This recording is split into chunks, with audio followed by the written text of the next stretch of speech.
Thank you, Bob. I just met Bob yesterday, and he's a very intelligent, wise, caring, giving individual.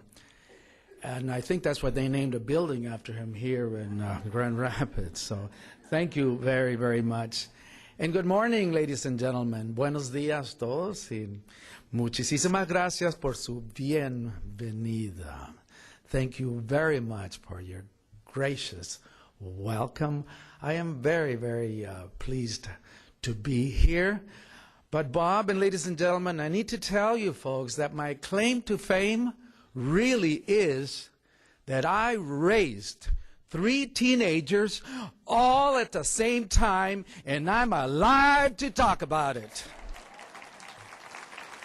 My golly, and if I can do that, nothing should get in our way, because they are not easy. Look at my white hair, my white mustache, and my bald spot. And they take credit for it. And thank you for the story from your heart. That was very, very special. And it hits home with many of us, ladies and gentlemen, because it is true that there is some people my age already that never learned how to read. And to me, they're amazing because they can go across town and get there on time. And how they do it is remarkable. But I've had many come to me and tell me that they want me to sit down and teach them how to read. And I have done that through the years, many times over. But yesterday, folks, I had a great time here in your great city, Greater Grand Rapids Reads. Literate for life. What a theme. Anybody that doesn't join that is loco. You know? But yesterday morning, Chris Arnold and I went to a child development center. Don't tell me where it is. But it's here in your city. And we went, and I read to preschool children, 3 and 4 years old. And I read to them in English and Spanish. And I told myself, if I can get their attention for 3 minutes, I scored. Well, I went 5 minutes, and then they started asking questions. And one of them told me, my tooth is loose. And I said, well, don't pull it, because that goes under the pillow and there's going to be a surprise. And I hope it's a book, you know. That kind of stuff. And so anyways, we went on, and I was having so much fun. And their teacher was trying to get their attention. And obviously she wasn't being very successful. So at the end of our reading, I went over there to tell her thank you, and she was crying. He says, I apologize, Mr. Martinez. I worked so hard for them to give you their respect and their attention. He says, they did. I went 2 more minutes than I expected. And I gave her this beautiful, heartfelt hug. But anyway, she had tears going down. Now, ladies and gentlemen, there is a passionate teacher. And that's why I always encourage young people today to become teachers, because it is a very, very noble profession. That's one of my goals I wanted to be. I wanted to be a teacher, and I wanted to be a lawyer, and I wanted to be a barber. Well, you know where I got. But at the age of 10, it's very interesting. A lot of things happened to me at the age of 10. I was playing marbles with my friends, and then I got an idea, so I ran in the house looking for my mom. Mamá, ¿dónde estás? Mom, where are you? She says, I'm here. What's happening? And I finally said, Mom, I know what I want to be when I grow up. What, mijo? ¿Qué? And I said, I want to be a lawyer. And she says, oh, mijo, gives me this hug. But little did I know that my Aunt Sarah was in the room, and she said, "Oh, no, no, no. That's not for us. Besides, it costs too much money." So then I looked at my mom, and she looked back at me. I turned around, went back outside to play marbles and never to be discussed again. So sometimes we do much harm to ourselves. But anyways, I left because of my books.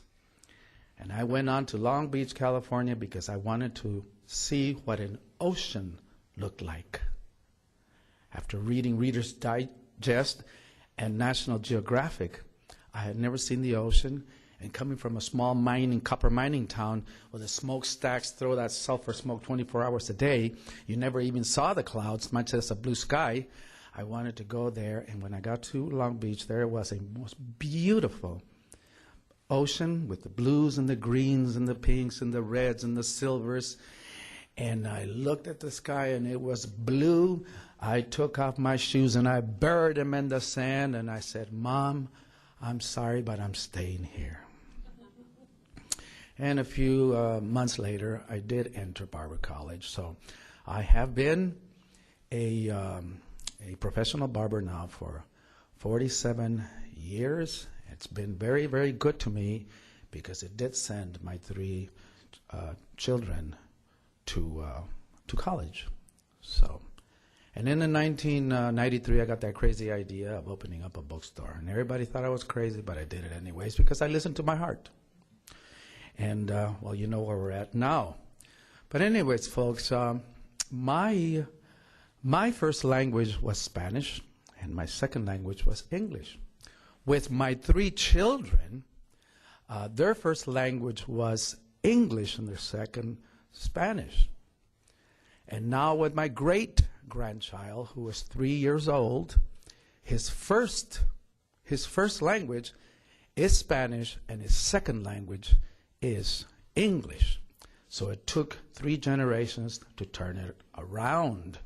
Because, ladies and gentlemen, Spanish now in many states, not only California, New Mexico, Arizona, Colorado, Texas, Florida, New York, and Illinois are Spanish-speaking states. We also have more states like Arkansas, Fayetteville, Arkansas, Raleigh, North Carolina, Nashville, Tennessee, Atlanta, Georgia, and states like Iowa, Nebraska, and Kentucky. The populations are growing very, very, very fast. So Spanish, ladies and gentlemen, is a business language in many of the states. And I know that Governor Arnold always says that he wants his students in California to be fluent in English, which is very, very true. We want them to, but what's wrong with them being fluent in English and Spanish and Chinese and Japanese and Korean? These are the business languages in America, and these children today, they learn this English, Spanish, and one of these 3 Asian languages. Believe me, with a college degree, the door's open, you can sit down and negotiate. Because, ladies and gentlemen, education is freedom. La educación es la libertad. But in my city of Santa Ana, which is 350,000 people, it's a county seat in Orange County, Southern California. 80% of the population is Latino. And 72% of that population writes and reads in Spanish. And all we want is 10% of that to come into the store, and we can make a very good living. But it's not true. We have to be that mountain that goes to Muhammad and work in the schools, work in the community colleges, and go knock on doors and work with the business community that we need to get our community reading. And for them, getting the students to have a vision of where they're going to be in 5, 10, 15, 20 years. Is it hard? Absolutely. Because in my city, ladies and gentlemen, 52% of the high school students are dropping out of high school. And it breaks my heart. And they're not dropping out because of drugs or gangs or teenage pregnancy.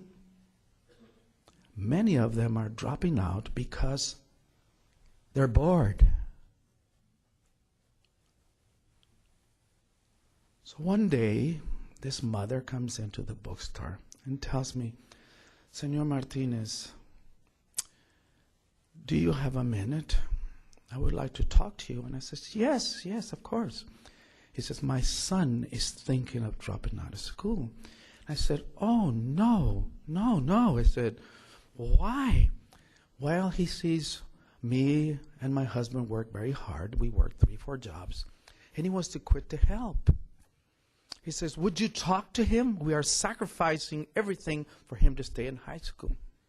He says, well, can you bring him to the high school? I'll stop what I'm doing and we'll talk to him about not doing that. He says, oh, he won't do it. He's not going to come. Try.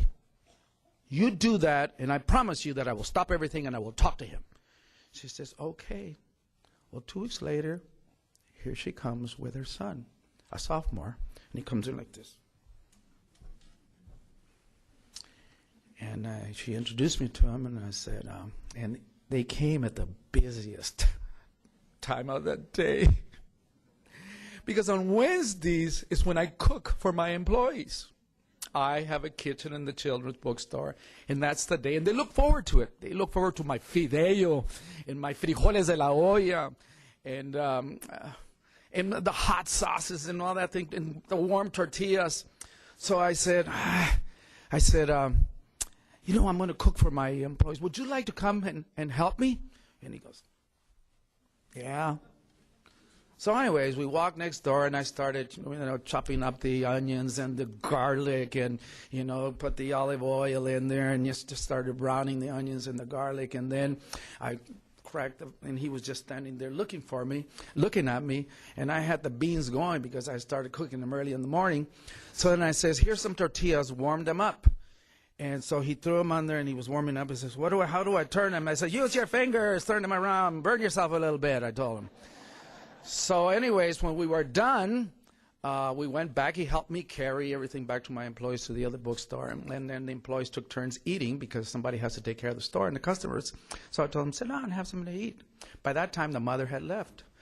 So then I said, you know what, I have an appointment right after this, and can you come back next week? And he said, okay. So then he left. But next week he came. And I talked to him a little bit, and I said, why do you want to quit school?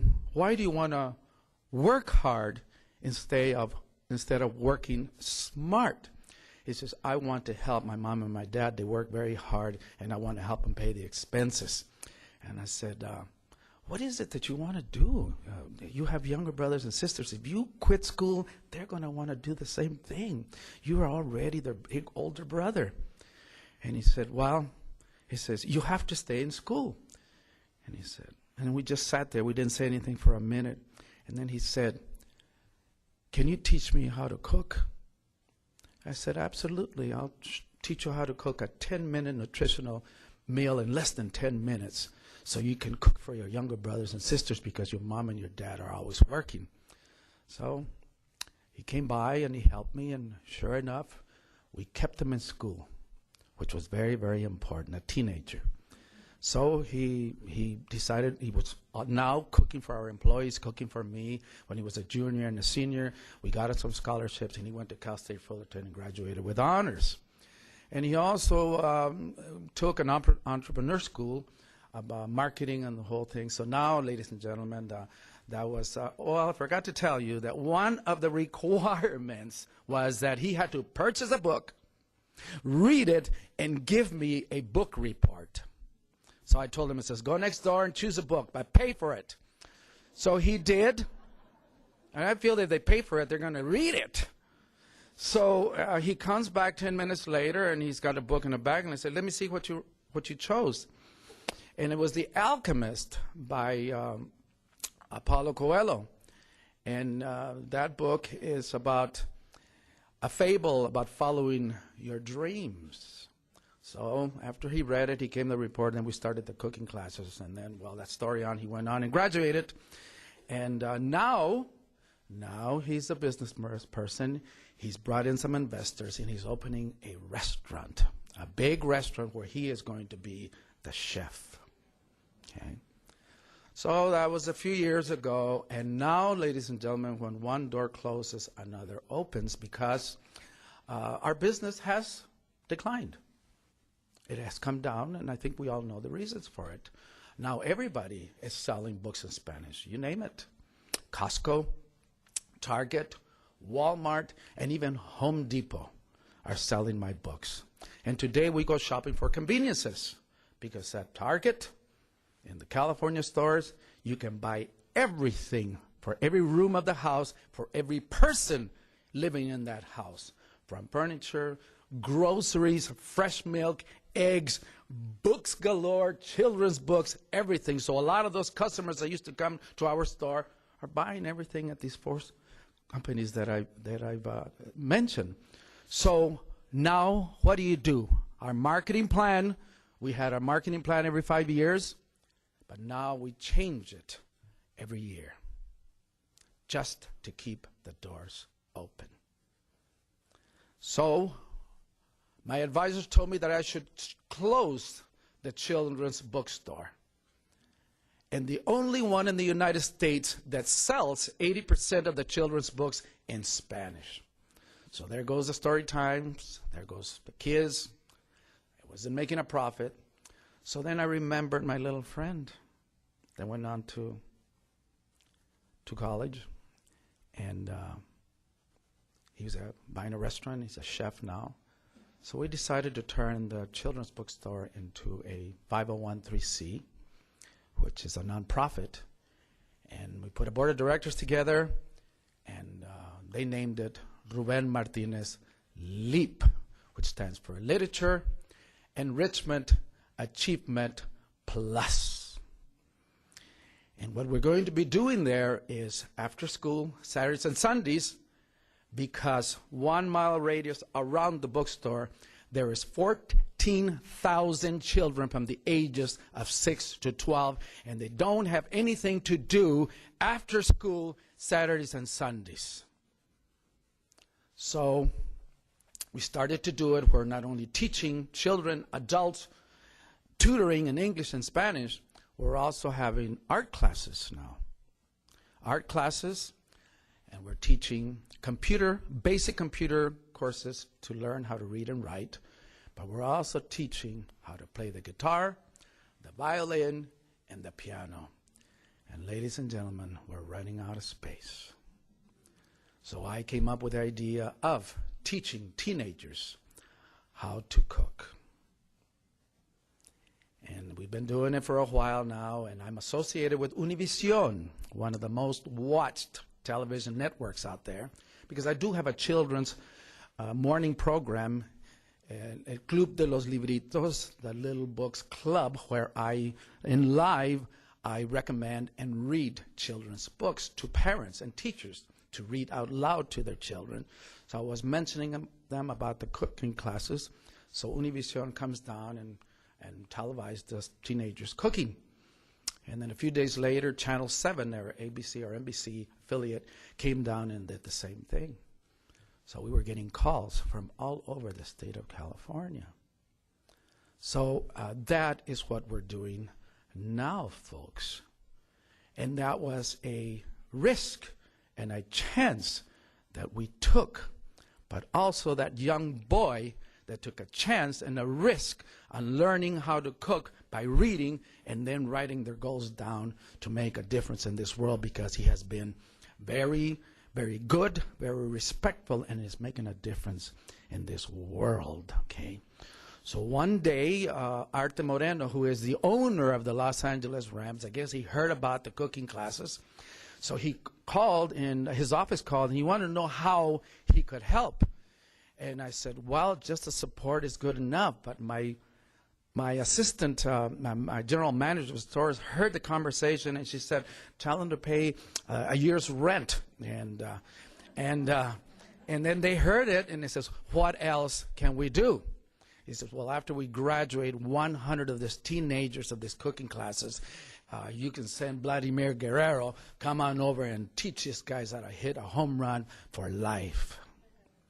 And that, it's in the makings now, and people want to help. And yes, our city of Santa Ana is a working class city, and it's a poor city.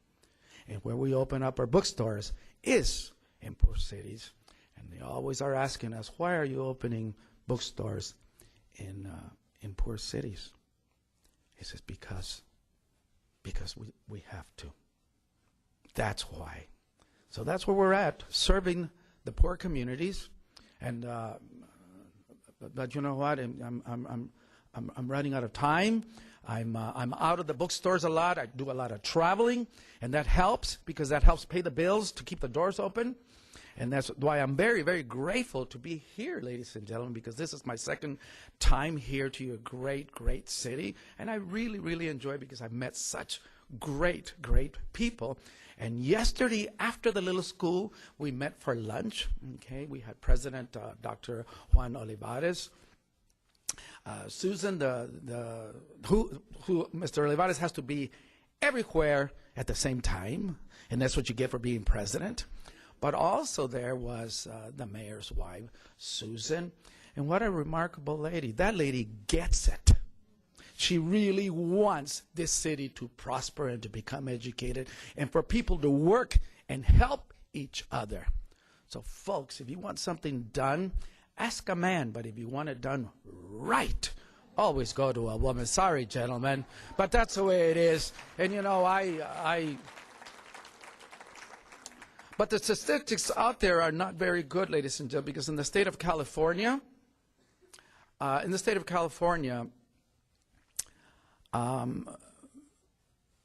white students are entering college twice the rate as African American students and Latino students.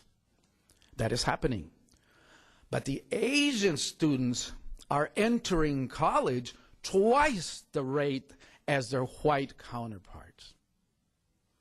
Because the University of California at Irvine, their population, 62% of their population at that university is Chinese. So somebody's getting ahead and somebody's getting behind. So what is it? Values? Family values? We all have family values. We believe in our children. We believe in our parents and our grandparents. But why is it that we're getting behind? It's not easy, folks. It's very, very hard. So that's where I come in. This is where I come in and I scold the parents in a way where I don't offend them. So next time you invite me to your great city, take me to the Latino community so I can talk to the parents in their language, Spanish. Because Spanish is the language of emotion. It's home, it's mom, it's love. It says English might connect to our brains, but Spanish connects to our hearts. And if you don't believe me, ask Walmart, Costco, and Target, and Home Depot, because their marketing is targeted towards Latino communities. So if they connect with their heart, they're going to connect with their pockets. And these four big, giant, very successful companies are not saying anything about the immigration situations that we have here. Because we have a Target in Los Angeles that 65 to almost 70% of their business is from immigrants, Latino families. So they are growing because this population is growing. So Spanish is the language. And I've always believed that if a child learns Spanish well, it will be a lot easier for them to learn English. I've seen the results, but I've also seen a lot of difficult results. For this one young lady had scholarships all over some of the major universities across the United States, and that's Harvard and Yale and Georgetown. But she turned them all down to go to a community college because she had a single mom and her mom was not feeling well. So she stayed there to take care of her. So those are my little young heroes that I always come to listen to them, just like your story, and help them and be there with them. So the population is growing, but it doesn't do us any good if we do not stay in school. And I'm a firm believer that I am one good reason because I started reading at a very, very young age. And I remember at the age of 10, ladies and gentlemen, Maureen, you tell me when you want me to go for a walk, okay? Is that at the age of 10, this little copper mining town that I was at, we did not have any libraries, public libraries. But Mrs. Brubaker told me and some friends, says, a little next town to you, Superior, Arizona, has a library, and you can check out books. All you have to do is rent them. So we got together, and we went to Superior, which was 18 miles away, ladies and gentlemen. It was never left that little town. We went, three of us with an adult, and we walked into this library, and I had never seen so many books in my life, and it was just a small little place. And the librarian said, all you have to do is write your name, and we'll give you a library card. And I said, that's easy. Because I could write my name backwards, and this way, and a crossword puzzle, put it anywhere. I said, there's something to it. So I gave her my name, Ruben Martinez. Then she went in the back, and she started typing my library card. Well, I walked out with 3 books, and my 2 friends walked out with 1 each. And I knew already something was wrong with them because they could have taken 3. But as we were going on to the car, we had that sense of pride. I had these books next to my heart. And then the librarian comes running out and says, and remember that if you come in the first week of the month, you can keep the books for the rest of the month. You can read them over and over again. That was my first introduction to a library. And now, everywhere, every city that I go, I visit the libraries that belong to this city. And yesterday, I got this beautiful little red button. Check it out when you see me right now. It was so beautiful, the most beautiful library. I'm embarrassed because my city is even bigger than this city, but our library is half the size, and we only have 2 libraries for a city that is as big as it is. And they only have 6% of all their books in Spanish, and the population is 80% Latino. Now you can see why my hair is whiter. So, if the mayor is a reader, the council members are readers, your superintendent of schools are readers, your principals and your teachers are readers, and your presidents of community colleges are readers, most likely the students going to schools will become, because it starts at the top down and from the bottom up, and people working together and helping each other.